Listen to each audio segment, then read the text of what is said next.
Nous allons donc voir maintenant la notion de branche sous Git.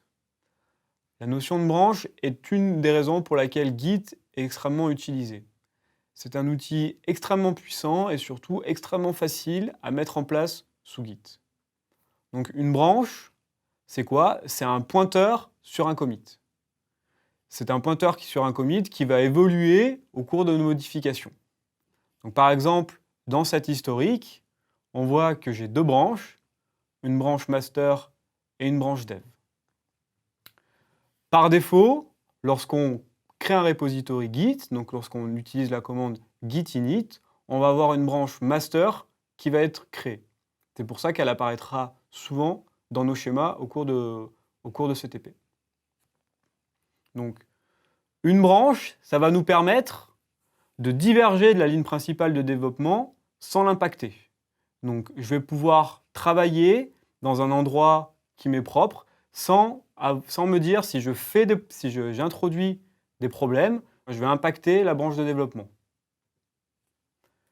Donc, nous allons voir différentes commandes qui vont nous permettre de changer de branche, de créer des branches, de supprimer des branches et surtout de merger de branches.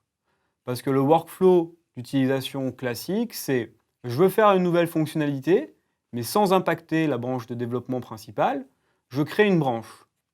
Dans cette branche, j'enregistre toutes les modifications que je veux, donc je fais des commits, et à la fin, je veux merger cette branche dans la branche principale.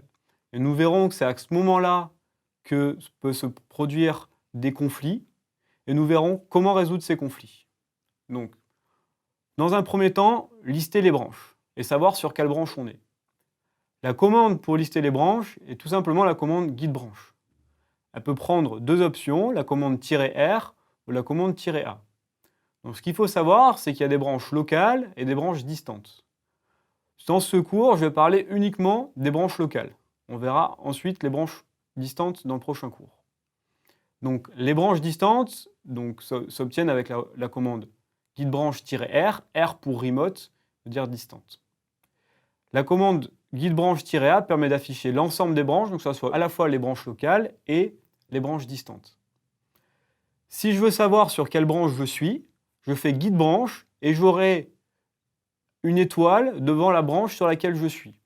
Par exemple ici, je fais un git branch-a, je peux voir que je suis actuellement sur la branche master.